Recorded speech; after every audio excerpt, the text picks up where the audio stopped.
What's going on, guys? Welcome back to another epicseven video on the channel.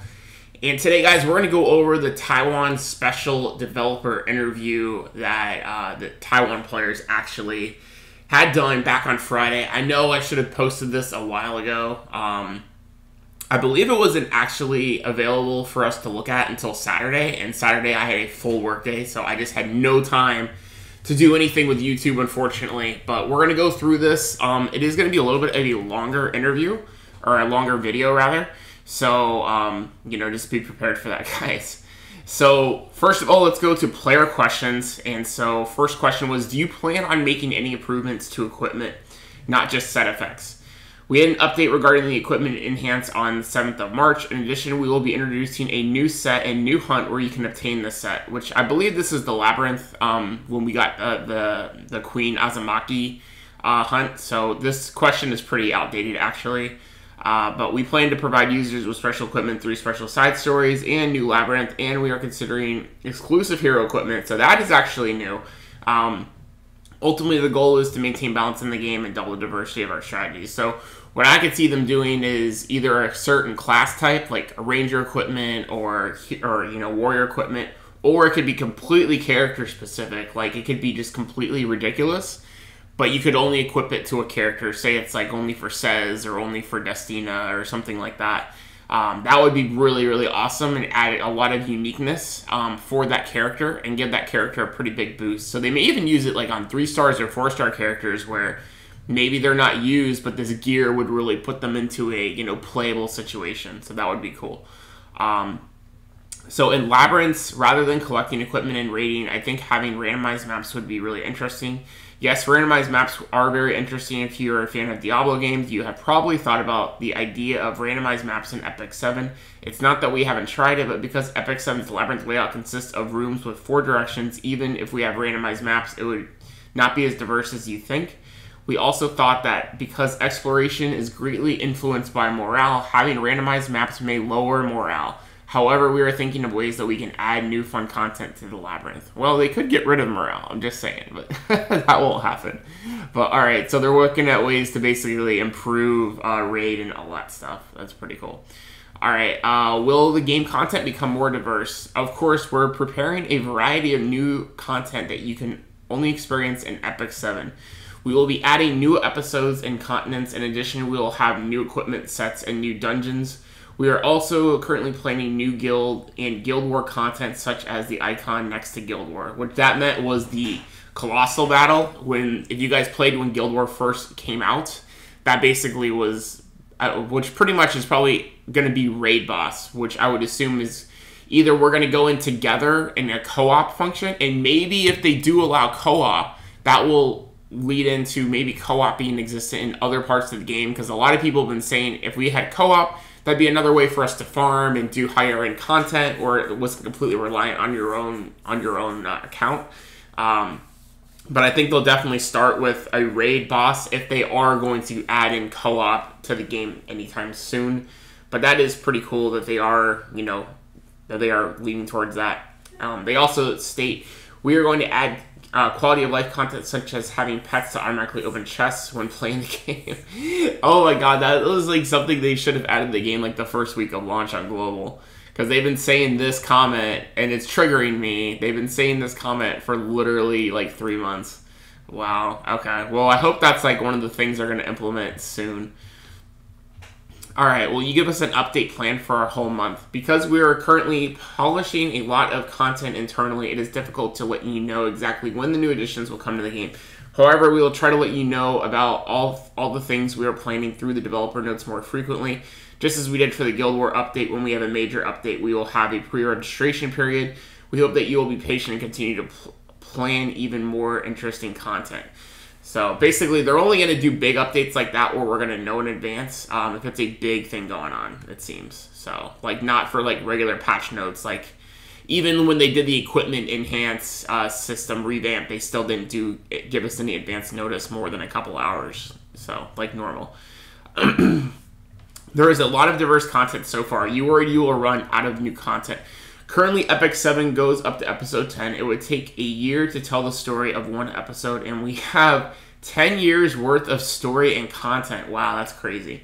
And not just that, we are there are countless heroes and their stories that are in development. So I can say I'm not worried that we will run out of content. Our developers are looking forward to showing you what will happen in the world of Orbis during special occasions such as next year's Valentine's in the 2nd year anniversary of the first launch of the game, Korean Thanksgiving, or Halloween. In addition to the story-based content that I mentioned so far, we are preparing a lot of system-based content. epicseven has a lot of content such as Guild War, Hunt, Labyrinth, and so on that covers both first-time players and hardcore players.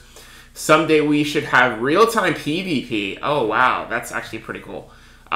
Taiwanese users are some of the host hardcore players at epicseven. I think that everyone in attendance today are some of the most passionate players who truly enjoy epicseven. We will continue to work hard to bring you better content. That's pretty cool, actually. I actually like that. That they're actually... It seems like they're going to actually try to do more things for holidays. Like, I hope we don't have a very lackluster Valentine's Day like we did this year. The only thing that came out of the Valentine's thing, really, was just that Luna came out on Global. So especially for the Korean side, it was a complete, wasted holiday. So I hope they will use holidays more frequently and give better rewards. I hope that they will hear the feedback of the players going forward from that. Do you plan to increase the number of heroes in a team from 4 to 5? In Guild War, we made it so that a team has 3 members. We will now make more adjustments to the team composition in the coming Guild War contents. We are currently conducting many simulations with different number of heroes and battles to see what is more balanced and more fun. We believe that it is very meaningful to have many heroes in battle and in war. Many more strategies will be required, and we cannot wait to see what we come up with. Okay. So that's interesting. They may change it to where you have 5 people to battle with, or they may change it to 2. That'll be interesting to see what they do with Guild War. Will you increase the catalyst drop rate? Oh, man. We have been thinking about the catalyst drop rate deeply. Very soon, there will be an update that will allow players with less stress and more fun. They typo there. To give a little hint, we plan to reduce the imbalance in supply and demand for catalysts. I'm hoping that's a general stamina decrease needed to run events. I'm hoping, because then that will help out hunts and side stories as well. But we'll see what happens with that. But at least they're acknowledging that. All right. Okay, so this is a specific player, Game X Life 4. Can I ask a reason why unequipped costs aren't lower? Please add more content where we can acquire more gold, and do you plan to remove gold unequipped costs? If we allow the users to unequip equipments and artifacts in no conditions, we fear that removing unequipped costs will cause players to use the same equipment on many heroes. If we were to do this, we believe it would half the life of the game, make it less interesting. Imagine being equipped and unequipped repeatedly. Wouldn't that get boring? However, in order to offset the cost, we are considering expanding goblin contents. This includes the goblin treasure chest.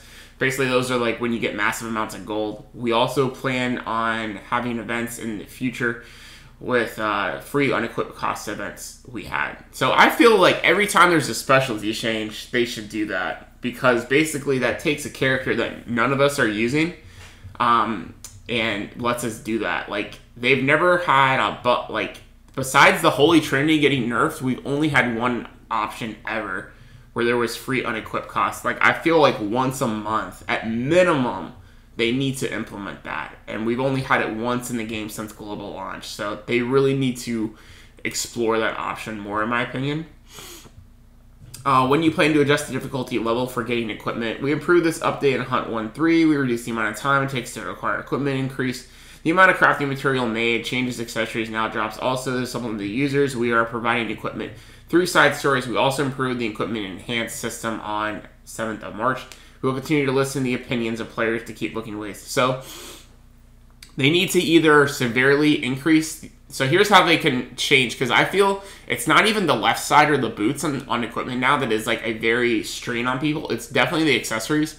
I feel they either need to add a item in the game that allows you to reroll substats, at least on substats. Like main stat I can kind of deal with, but at least on substats. Or they need to just increase the drop rate overall for accessories. It needs to be like the highest drop rate as opposed to other gear, because we can farm the other gear, right? Or the, you know, the random sky stones, powder, mystic bookmarks, things like that. Because right now, the only way to get accessories is hunts, is raid, and is the secret shop, which is like a crapshoot. And honestly, they're all crapshoots because, like, I've been farming for a week straight on Golem, and I've not got one usable attack ring. Not one usable one. And I'm not talking about me only doing my regular stamina per day. I'm talking about hardcore refreshing on, like, thousands of sky stones or leaves and etc. Like, literally farming all day. Like, for 8 hours plus a day, and I still haven't gotten one. So that's Smilegate. That gives you some feedback of how bad the accessories are in this game. Alright, so next question. How come chests are not automatically open when players use auto mode? Alright, this is pretty much, they already explained that with the whole pet system. Alright, so part 2, game-based interviews. Switching from character sprites to animations is very exciting for players. How long does it usually take to develop a single character? In order to create a single character, it takes about 3 months of preparation. This includes illustration, cutscenes, modeling, animation, and special effects. The parts that demand the most attention on story cutscene creation. With the initial placement of character into the story, we need to see the role which they will have in epicseven. As for cutscenes, these are created frame by frame as if creating an actual animation show. Characters will release within the first half of the year, are being worked on now, so keep a lookout for them, okay? Actually, for this stuff, I'm kind of probably skip, because this is, I really want to talk more about, like, actual new things in the game, as far as not for, like, the animation and aspects of the character, so we're going to kind of skip these. So, you guys can read that if you want to know more about the animation and character backgrounds. Okay, so here we go. Here's a good question. Currently, players feel that the endgame content does not provide enough of a challenge. How will you address the demands of these players? How will you create new chapter? I don't agree with this. I feel they are definitely making endgame challenging. Like, I really do. So, because you can't take every single high-end player as, like, the general population. You got to understand, like, the players that are able to beat Abyss 90 and clear Carcanus Hell Raid are very few percent of the overall player base. Just because even if every content creator can beat those kind of PvE content, does not mean the overall population of epicseven can. So I don't agree with that question. But here's the response. The expertise of Taiwanese players is really amazing. I think that the players in attendance today are some of the best and most dedicated players of epicseven. Currently, one of the most difficult PvE contents available in epicseven is the Raid Labyrinth. The Raid Labyrinth has only 2 bosses at the moment. However, the rest of the bosses when the rest of the bosses are released, we hope that it will bring new challenges for our players. Furthermore, we also think that the most hardcore players, there is, of course, a demand for not only PvE content, but also PvP content. We also think it's important for players to feel a sense of achievement, though. These Arena Season 2 will be announced. Oh my god, they're still delaying it. And when we are working with development, something that we can meet everyone's expectations. The new episode, it's not only going to be final level difficulty, because the story is basic content, we plan to make difficulty something moderate so that players can see the story, but this result is the introduction of ways to strengthen your heroes. Okay. If you see popular characters in epicseven make debuff skills such as Silence Provoke useless, so that players have to focus more on combat and healing, what are your thoughts on the situation? It's true, PvE content, there are many bosses who are immune to debuffs such as Stun, Silence, Sleep, and Provoke, but this leaves only a few viable debuffs such as attack reduction and debuff reduction. However, when we are creating a character, we think of whether they are to be used in PvE or PvE content. A hero with Silence, Provoke, etc. is widely used for PvP content, so it's done intentionally, which makes sense, actually. The characters in epicseven are extremely well made. Are there plans to sell merchandise in Taiwan and Korea? We are reviewing the possibility of producing merchandise, but we haven't yet come to any decision about producing or selling merchandise. Okay, so this is a QoL interview. Unless this is graphic-wise, Unit Engine, which we've really talked about before, so I'm going to kind of skip over this stuff.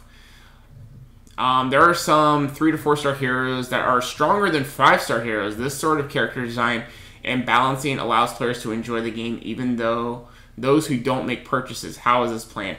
The basis of hero skill design is to provide a use as many heroes as possible. While 5-star heroes have higher base stats than 3 to 4-star heroes, if a hero has good skills that can counteract other heroes' specializations, their potential utility becomes much more apparent moving forward.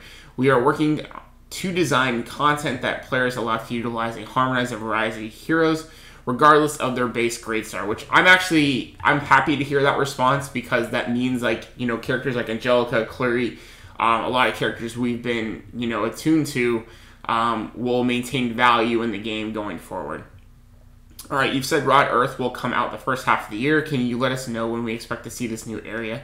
There are actually a lot of city-states inside the southern continent, Sidonia, also called Rod Earth because the land is so infertile. Sidonia is not a very powerful nation like Assyria.